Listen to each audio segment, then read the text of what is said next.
నమస్తే, welcome to think Andhra. నేను మీ ప్రియాంకారావు.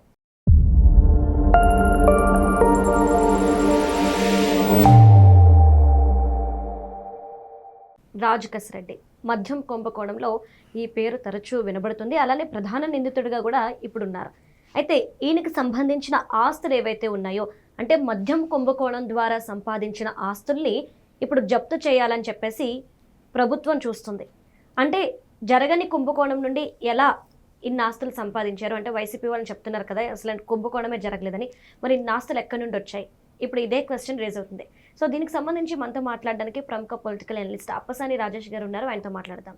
నమస్కారం సార్. నమస్కారం సార్. రాజ్ కసిరెడ్డికి సంబంధించిన అంటే హైదరాబాద్లో ఏవైతే ల్యాండ్స్ ఉన్నాయో, అపార్ట్మెంట్స్ ఉన్నాయో, అలానే ఒక డొల్ల కంపెనీ పెట్టి ఆ ఖాతాలో ఉన్న డబ్బులు కూడా జప్తు చేయాలని చెప్పేసి ఇప్పుడు ప్రభుత్వం చూస్తుంది.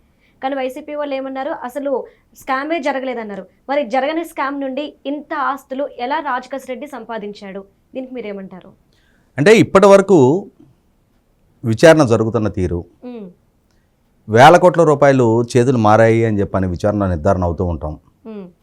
వందల కోట్ల రూపాయల బంగారం రూపంలో కొనుగోలు జరిగాయి అని చెప్పి నిర్ధారణ అవుతూ ఉంటాం. పార్లమెంట్లో తెలుగుదేశం పార్లమెంటరీ పార్టీ నాయకుడు కృష్ణదేవరాయలు గారు లేవనెత్తిన 4,000 కోట్ల రూపాయల వరకు విదేశాలకు తరలి వెళ్ళిపోయాయి అని చెప్పిన అంశం. వీటన్నిటి నేపథ్యంలో విచారణ సంస్థ చాలా కీలకమైన ఏ షెల్ కంపెనీలు సృష్టింపబడ్డాయి, ఏ షెల్ కంపెనీలకి ఏ అకౌంట్ నుంచి డబ్బులు ట్రాన్స్ఫర్ చేయబడ్డాయి అని చెప్పని నిర్దిష్టమైన సాక్ష్యాధారాలతోటి దాదాపుగా ఇప్పటికి 2 ఛార్జ్షీట్లు దాఖలు చేశారు. ట్రంక్ పెట్టెల కొద్దీ డాక్యుమెంట్ల ఎవిడెన్స్ కోర్టు దృష్టికి తీసుకొచ్చారు. అలా తీసుకొచ్చిన నేపథ్యంలోనే ఈ మొత్తం ఈ మోడస్ ఆఫ్ ఆపరెండీకి కీలకమైన కింగ్ పిన్ లాగా వ్యవహరించిన వ్యక్తి నాటి జగన్మోహన్ రెడ్డి గారి ప్రభుత్వంలో ఐటీ అడ్వైజర్గా పనిచేసిన రాజ్ కసిరెడ్డి ఎలియాస్ కేసిరెడ్డి రాజశేఖర్ రెడ్డి. ఇతను జగన్మోహన్ రెడ్డి గారి ప్రభుత్వంలో మద్యం పాలసీ మాటున జరిగిన వేల కోట్ల రూపాయల అక్రమ వసూళ్ల పర్వానికి ఇతనే కీలకమైన వ్యక్తి అని చెప్పని ఇతన్ని అక్యూజ్డ్ నెంబర్ 1గా ఇవాళ కేసులో బుక్ చేశారు. విచారణ జరిపిన తర్వాత అతని ప్రమేయాన్ని నిర్ధారణ చేసే స్పష్టమైన సాక్ష్యాధారాలు విచారణ సంస్థ విత్ డాక్యుమెంట్ ఎవిడెన్స్ సేకరించగలిగింది. టెక్నికల్ ఎవిడెన్సెస్ కూడా, వీళ్ళు ఎవరెవరు ఎప్పుడెప్పుడు ఎక్కడెక్కడ ఎంత టైము ఏ సెల్ టవర్లో వీళ్ళు సమావేశమయ్యారు అని చెప్పనే సాక్ష్యాధారాలు సేకరించగలిగారు.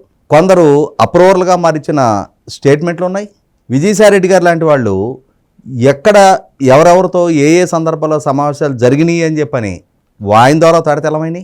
వీటన్నిటి నేపథ్యంలో రాజ్ కసిరెడ్డి ఈ మొత్తం యాక్టివిటీ నిర్వహించే ప్రాసెస్లో తాను కూడా కొంత మొత్తాన్ని నొక్కేసి ఒక 7 నెలల కాలంలోనే సుమారుగా 13 కోట్ల రూపాయల బుక్ వాల్యూ, అంటే అందులో ఒక 3 కోట్ల రూపాయల చిల్లరేమో నగదు రూపంలో ఒక షెల్ కంపెనీ అకౌంట్లో ఉంది.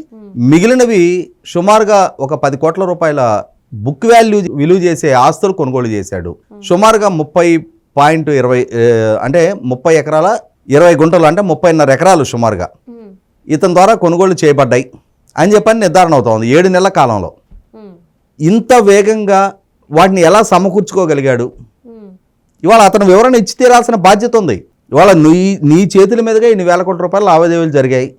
ఈ డబ్బుని నువ్వు కొట్టేసిన భాగానికి వచ్చిన డబ్బుతోటి ఈ ఆస్తులు కొనుగోలు చేశావు అని చెప్పని వాళ్ళ నీ మీద ఆరోపణలతోటి ఆస్తులు సీజ్ చేస్తూ ఉన్నారు. నేను అమాయకుడిని. మొదట్లో అతనిని విచారించడం కోసం నోటీసులు ఇస్తే చాలా యారగెంట్గా, అసలు నేను ఐటీ అడ్వైజర్ని, మద్యం పాలసీతో నాకేం సంబంధం, మీరు రాంగ్ పర్సన్ని టచ్ చేస్తున్నారు, నేను విచారణకి సహకరించను, విచారణకు రాను అని చెప్పని అసలు 4-5 నోటీసులకు అతను స్పందించలా. చివరికి విదేశాల నుంచి వస్తుంటే ఎయిర్పోర్ట్లో పట్టుకొని లాక్కొచ్చారు.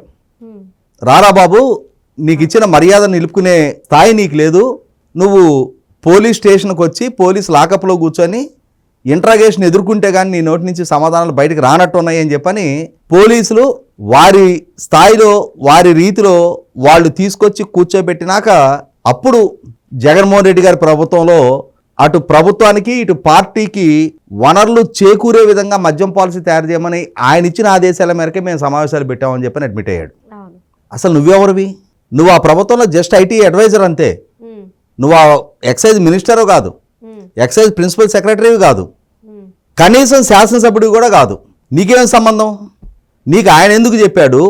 నువ్వెందుకు దాంట్లో ఇన్వాల్వ్ అయ్యావు అంటే జగన్మోహన్ రెడ్డి గారు కాబట్టి ఏది చెబితే ఆయన గడ్డి తినమన్నాడు, నువ్వు గడ్డి తిన్నావు. ఇవాళ అదే కదా నిర్ధారణ అయింది.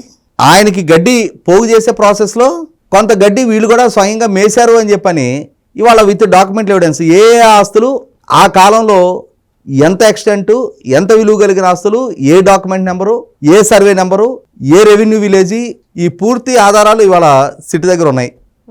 డాక్యుమెంట్లు ఎవిడెన్స్ ఇవాళ ఆధార్కి లింకేజ్ అయ్యి ఉంటున్నాయి. ఇవాళ మేమేదో చాలా తెలివిగలాము, మేము చదువుకున్నాము. ఎందుకంటే అతను గతంలో వాంగ్మూలం ఇచ్చాడు. నా వయసు ఇప్పుడు 43 ఏళ్ళు, 43 సంవత్సరాల నేను పుట్టక ముందు జరిగిన లావాదేవీలకు సంబంధించి నేను బినామీని అని చెప్పని నా మీద ఆరోపణలు మోపుతా ఉన్నారు అని చెప్పని. నీకు ఇప్పుడు 43 ఏళ్ళు. నిన్న 6 సంవత్సరాల నాడు జగన్మోహన్ రెడ్డి ఆయన ప్రభుత్వంలో ఐటీ అడ్వైజర్గా నియామకం చేపట్టినప్పుడు నీకు 37 ఏళ్ళు. 37 సంవత్సరాలు అంటే ఒక మెరిటోరియస్ స్టూడెంటే అనుకుందాం. ఒక యూఎస్లో ఎంఎస్ చేసి వచ్చి మంచి రెప్యుటెడ్ క్యాంపస్లో చదువుకొని వచ్చి నువ్వు వాళ్ళ కంపెనీలో చేరేవనుకుందాం. 37 సంవత్సరాలకు నువ్వు ఎక్కడికి రీచ్ అవ్వగలుగుతావు? టీమ్ లీడు మహా అంటే మేనేజర్ లెవెల్కి రీచ్ అవ్వగలుగుతావు. నువ్వు ఒక రాష్ట్రానికి ఐటీ అడ్వైజర్గా నియామకం చేపట్టే అంతటి సీన్ నీకుందా? అంటే అంతటి సీన్ నీకు ఉంది అని అంటే నువ్వు ఇవాళ మనం భారతీయులు గూగుల్ CEO సుందర్ పిచాయ్, అలాగే మైక్రోసాఫ్ట్ CEO సత్యనాదెళ్ల గురించి ఘనంగా చెప్పుకుంటాం కదా. వాళ్ళకంటే ఇతను గనుడు అనుకోవాలి. ఎందుకంటే ఇతని ఏజ్లో వాళ్ళు కూడా ఆ స్టేజ్కి రీచ్ అవ్వాలా. ఇతను ఒక రాష్ట్రానికి ఐటీ అడ్వైజర్ కాగలిగాడు అని అంటే అబ్బో చాలా పెద్ద పరిజ్ఞానం ఉన్న వ్యక్తిగానే భావించాలి మనం. కేవలం జగన్మోహన్ రెడ్డికి ఈ విధమైన ఈ అక్రమ వసూళ్ల పర్వానికి సహకరిస్తాడు కాబట్టి, ఇతనిది బ్యాక్గ్రౌండ్ ఐటీ కాబట్టి అందరు ఐటీ నిపుణులు ఈ గడ్డి తినే పనుల్లో భాగస్వాములు కారు కదా. ఇతనికి ఆ అలవాటు ఉంది అనేది జగన్మోహన్ రెడ్డికి నిర్ధారణ ఉంది కాబట్టి ఇతని కోసం ఒక పదవి క్రియేట్ చేసి ప్రభుత్వంలో ఒక యాక్సెస్ ఇచ్చి ఆ యాక్సెస్ని అడ్డు పెట్టుకొని ఈ విధమైన వేల కోట్ల రూపాయల అక్రమాల్లో లావాదేవీల్లో భాగస్వాముడు అయ్యి ఉండి దాంట్లో వాములు మేసే స్వాములారికి వాములు కట్టబెడితే ఈయన పచ్చగడ్డి దక్కించుకున్నాడు. ఆ పచ్చగడ్డితోటి కొనుక్కున్న ఆస్తులు ఇవాళ ఇప్పుడు ఏమైంది?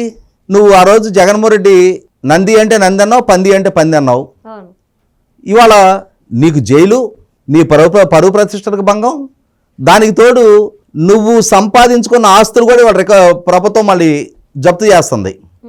అంటే వ్రతం చేడ్డావు, ఫలం మాత్రం దక్కలా. ఓకే, మొత్తం మీద రాజకేశ్ రెడ్డి జీవితం ఇలా తయారైంది అంటారు. Right, thank you so much sir.